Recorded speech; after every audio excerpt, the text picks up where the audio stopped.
Hello. आज हम crop production का अगला वीडियो डिस्कस करेंगे जिसमें हम स्टडी करेंगे एग्रीकल्चरल इम्प्लीमेंट्स या एग्रीकल्चरल टूल्स।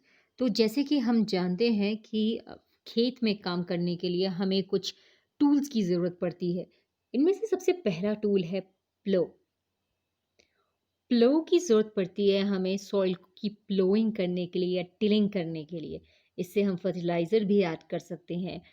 जो बेकार के पौधे हैं जिन्हें हम वीड्स कहते हैं हम उसे भी रिमूव कर सकते हैं और हम बेसिकली सॉइल को नीचे से ऊपर कर सकते हैं। So it is very helpful for ploughing.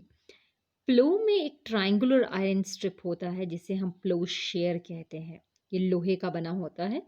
उसमें एक लंबी लकड़ी होती है जिसको हम प्लो शाफ्ट कहते हैं।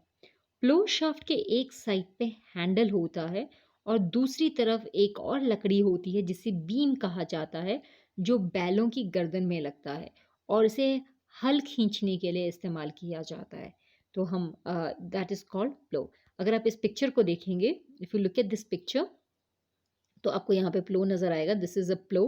तो आप यहाँ देख सकते हैं कि ये लोहे का जो टुकड़ा है ट्रायंगुलर सा, इसे प्लो शेयर कहा जाता है और इस पे ये जो लकड़ी का टुकड़ा लगा है इसे हम प्लो शाफ्ट कहते हैं।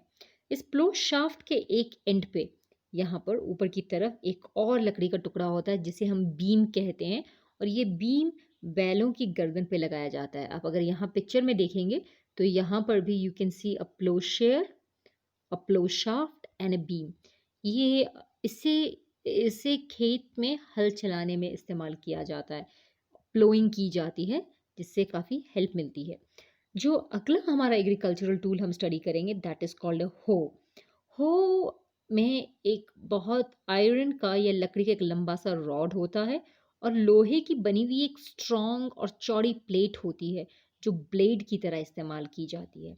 इसे भी मिट्टी खोदने के और वीड्स को रिमूव करने के लिए इस्तेमाल किया जाता है। ये आपने देखा होगा काफ़ी घरों में भी ये पाया जाता है।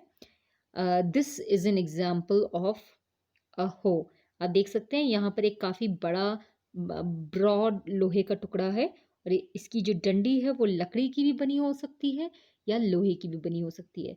तो ये हो मिट्टी को खोदने के काम में इस्तेमाल किया जा सकता है या वीड्स को रिमूव करने के लिए भी इस्तेमाल किया जा सकता है। जो अगला टूल हम पढ़ेंगे that is called a cultivator. Cultivator का काम है फील्ड को प्लो करना और सीड्स को सो करना। यानी कि पहले खेत को हम खेत में हल चलाने के लिए इस्तेमाल करते हैं और बाद में बीज भी यही डाल देता है। इसको चलाने के लिए हमें ट्रैक्टर की ज़रूरत पड़ती है। तो अगर हम आगे देखें तो you can see this big machine is called a cultivator. आप देख सकते हैं कितनी बड़ी मशीन है कल्टीवेटर। इसके आगे आप देख सकते हैं एक ट्रैक्टर लगा है जो इस पूरे कल्टीवेटर को खींच रहा है। इसमें आप छोटी छोटी ब्लेड्स देख सकते हैं। ये ब्लेड्स खेतों को प्लो भी करेगी। यहाँ देख सकते हैं आप, खेतों को प्लो भी करेगी और इसके अंदर सीड्स भी डालेगी। So the cultivator can be used for both functions. So this is called a cultivator. अगर हम आगे बढ़ें तो हमारे एग्रीकल्चर प्रिपरेशन का जो अगला टॉपिक था that was called sowing of seeds. हमने पहला टॉपिक किया था प्लोइंग ऑफ फील्ड और प्रिपरेशन ऑफ फील्ड, और हमारा अगला टॉपिक है सोइंग ऑफ सीड्स। नाउ जब भी हम कोई भी फसल उगाना चाहते हैं तो हम सबसे पहले मिट्टी तैयार करते हैं प्लो करने के लिए करके। जब हमारी मिट्टी तैयार हो जाती है, हमने उसमें थोड़ा पानी डाल दिया है और थोड़ी खाद डाल दी है, तो हमारी अगला स्टेप होता है उसमें सीड्स डालना। सीड्स डालने से पहले ये इंश्योर करना ज़रूरी है कि हमारे सीड्स की क्वालिटी अच्छी है, हमारे सीड्स हेल्दी हैं और हमारी सीड्स की पैदावार अच्छी है। यानी कि सीड्स में से अ, बहुत सारा पैदावार होगा। तो अगर कोई सीड डैमेज्ड है तो उसे इस्तेमाल नहीं करना चाहिए। अब अच्छे और बुरे सीड्स के बीच में कैसे डिफरेंस पता चलेगा? अगर आप सीड्स को पानी में डाल दें तो जो सीड्स डैमेज्ड हैं वो हल्के होते हैं, वो अंदर से खोखले हो जाते हैं डैमेज की वजह से। इसीलिए उनका वेट काफ़ी हल्का हो जाता है और वो पानी में तैरना शुरू कर देते हैं। तो डैमेज सीड का हमें ऐसे पता चल जाता है। अगर आप यहाँ देखेंगे, इफ़ यू लुक हियर, तो ये देखिए किस तरह से लाइन से सीड्स को उगाया जा रहा है, डाला जा रहा है।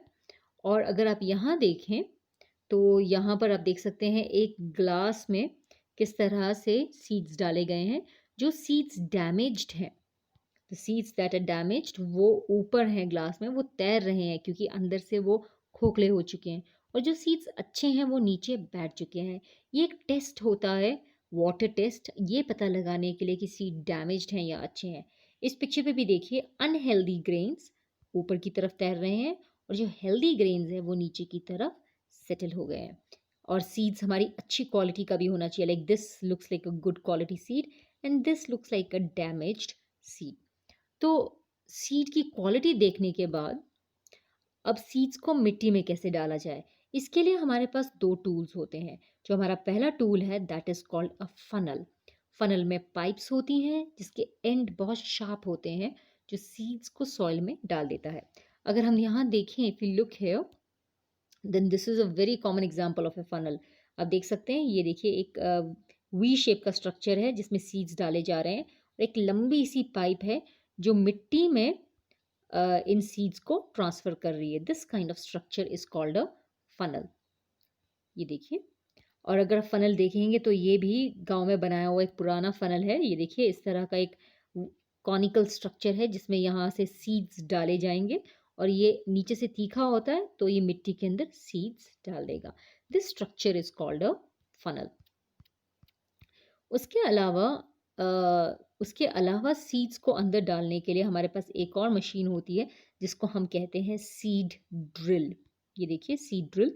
सीड ड्रिल अक्सर एक ट्रैक्टर के साथ अटैच्ड होता है और उसकी खासियत क्या होती है कि वो सीड्स को इक्वल डिस्टेंस में और इक्वल गहराई में डालता है।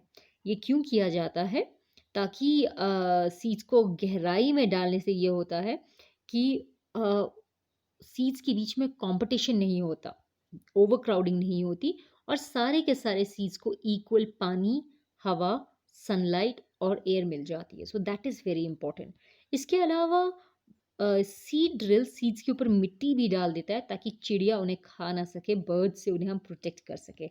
इससे टाइम भी बचता है और मेहनत भी बचती है। तो seed drill is very important. आगे देखते हैं इसे। ये देखिए, यहाँ पर सीड्स को देखिए किस तरह से अलग अलग रोज में लगाया गया है ताकि सीड्स के बीच में कंपटीशन ना हो और सारे सीड्स को इक्वल अमाउंट ऑफ सनलाइट मिले और equal amount of air and water मिले। तो हम यहाँ देख सकते हैं this kind of machine is called a seed drill. आप यहाँ देख सकते हैं, यहाँ पर छोटी छोटी पाइप्स हैं जहाँ से सीड्स को मिट्टी में डाला जा रहा है। अगर आप लाइनें देखेंगे तो ये लाइनें इक्वल डिस्टेंसेस में है और सीड को इक्वल गहराई में डाला जा रहा है और बहुत सारी सीड्स एक साथ डाली जा रही हैं। तो इससे वक्त भी बचता है और मेहनत भी बचती है। So seed drill is one of a very good methods to sow seeds. ये देख सकते हैं आप इस पिक्चर में भी कि इसके नीचे के कोने कितने तीखे हैं, जो मिट्टी में एक इक्वल डेप्थ में, इक्वल गहराई में सीड्स को डालेंगे। और जो ऊपर का हिस्सा है यहाँ पर आप सीड्स एक साथ डाल सकते हैं। तो ये ट्रैक्टर में या कल्टीवेटर में अटैच्ड होता है and this helps the seed to grow. तो चलिए आज के लिए इतना ही। Have a nice day.